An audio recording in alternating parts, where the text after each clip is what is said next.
അന്നേരം അകാല മൃത്യു, അതായത് പെട്ടെന്ന് ഒരാള് മരണപ്പെടുക, അല്ലെങ്കിൽ പെട്ടെന്ന് ഒരു ക്യാൻസർ പോലുള്ള രോഗം വന്ന് മരണപ്പെടുന്നതിന് ഒരു കാരണമുണ്ട്. സാറേ, ഞാൻ ഈ ചോദ്യം സാറിന് ചോദിക്കാനുള്ള കാര്യം എന്താ പറയുക, എനിക്കറിയാവുന്ന ഒരു വീടുണ്ട്. 2 മരണങ്ങൾ ആ വീട്ടിൽ നടന്നു.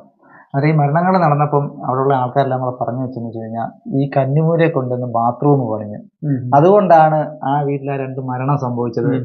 എങ്ങനെ ഒരു ഇതാക്കി ആ വീടിനെ അങ്ങനെ ചിത്രീകരിച്ചു. ഒരു ആരോപണം ആ വീടിന്. അത് യഥാർത്ഥം എന്ത് സാറേ അതിന്റെ?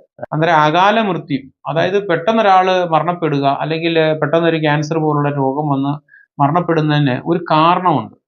അന്നേരം ആ അതിൽ ഒരു കാരണം മാത്രമാണ് വാസ്തു എന്ന് പറയുന്നത്. അതായത് ആ വ്യക്തി, ആ വീട്, ആ വീട്ടിൽ താമസിക്കുന്നവരെ, ആ വീടിന്റെ എല്ലാ ഭാഗങ്ങളും, എല്ലാ വസ്തുക്കളും അവരെ സ്വാധീനിക്കുന്ന. ഇപ്പം ഉദാഹരണത്തിന് ഒരു കാര്യം പറഞ്ഞു കഴിഞ്ഞാല്, നമ്മൾ നിരന്തരം ഉപയോഗിച്ചുകൊണ്ടിരിക്കുന്ന ആ വീട്ടിലെ സാധനങ്ങൾ യഥാസ്ഥാനത്ത് നമ്മൾ വെക്കും.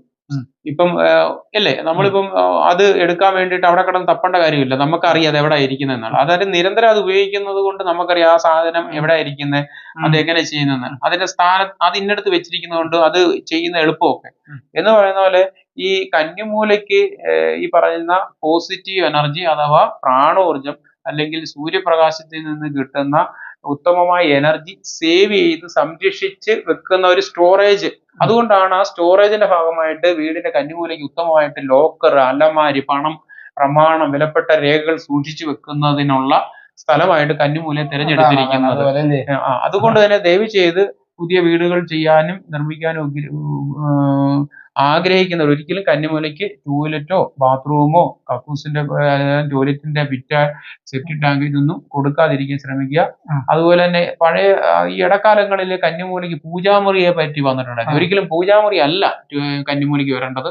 പ്രധാന കിടപ്പുമുറിയാണ് കന്നിമൂല ഭാഗത്ത് വരേണ്ട ഇത്. പൂജാമുറിക്ക് അതല്ല സ്ഥാനം. അത് മറ്റൊരു എപ്പിസോഡിൽ ഞാൻ പൂജാമുറി എവിടെയാണ് യഥാർത്ഥത്തിൽ വരേണ്ടതെന്ന് പറഞ്ഞുതരാം. ഓക്കെ.